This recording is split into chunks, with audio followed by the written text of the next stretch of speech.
Bonjour et bienvenue à cette vidéo où on examinera le potentiel de membrane d'un neurone.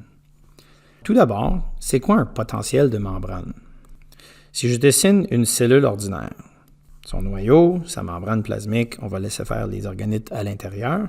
Si on regarde d'un côté par rapport à l'autre de la membrane plasmique d'une cellule, de toute cellule, il y a tendance à avoir plus de charges négatives à l'intérieur de la cellule. Alors, des charges négatives ici et là, et il y a tendance à avoir plus de charges positives à l'extérieur de la cellule. Donc, des ions chargés positivement. Ça ne veut pas dire qu'il n'y a pas d'ions positifs à l'intérieur de la cellule et qu'il n'y a pas d'ions négatifs à l'extérieur de la cellule, mais en général, l'intérieur d'une cellule est plus négatif que l'extérieur de la cellule.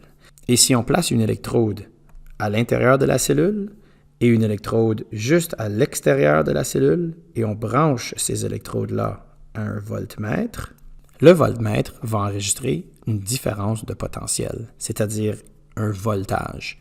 Et c'est pas beaucoup de voltage, c'est en millivolts, voulant dire des millièmes de volts, mais il y a quand même un voltage. Et ce que le voltmètre enregistre, c'est justement cette différence de charge d'un côté par rapport à l'autre de la membrane d'une cellule.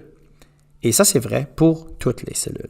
Et la majorité des cellules, leur potentiel de membrane est environ 50 millivolts. Maintenant, ceci est aussi vrai pour les neurones. Mais la différence entre les neurones et les cellules ordinaires, c'est que les neurones non seulement ont un potentiel de membrane, mais ont besoin de modifier leur potentiel de membrane pour pouvoir fonctionner. Donc ça complique la vie un tout petit peu plus. Ça nous demande donc d'avoir deux différents termes qui font référence au potentiel de membrane d'un neurone, c'est-à-dire un terme qui fait référence au potentiel de membrane du neurone quand il est au repos, et un terme qui fait référence au potentiel de membrane d'un neurone qui est en action.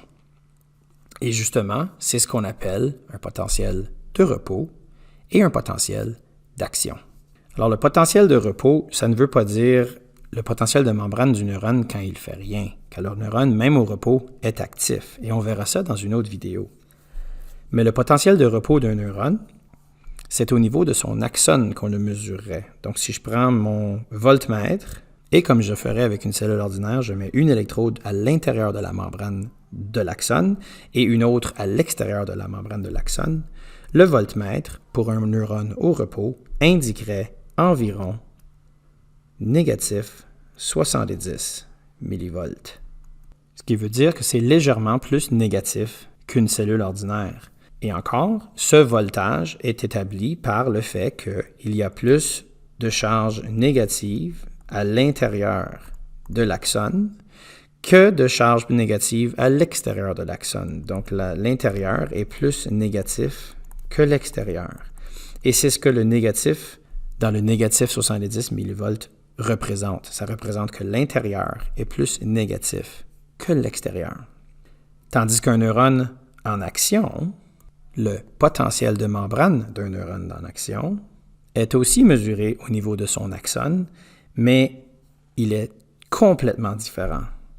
C'est-à-dire qu'un neurone en action va actuellement changer la polarité de sa membrane et on va voir que l'intérieur de l'axone va devenir plus positif que l'extérieur de l'axone.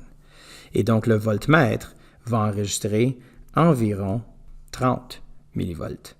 Et remarquez que c'est positif 30 millivolts parce que, encore une fois, le symbole en avant veut dire que l'intérieur est plus soit positif ou négatif que l'extérieur. Au repos, l'intérieur est plus négatif que l'extérieur et en action, l'intérieur est plus positif que l'extérieur. Et ceci est établi par le fait que lorsqu'il y aura un stimulus pour passer du repos à l'action, des ions vont pénétrer à l'intérieur de l'axone, c'est-à-dire des ions sodium vont pénétrer à l'intérieur de l'axone et ils vont apporter avec eux leur charge positive. Ceci veut dire que les charges positives vont aller de l'extérieur vers l'intérieur. Et donc, on enlève du positif de l'extérieur et on ajoute du positif à l'intérieur pour établir éventuellement notre potentiel de membrane inversé. Ceci sera vu dans la prochaine vidéo.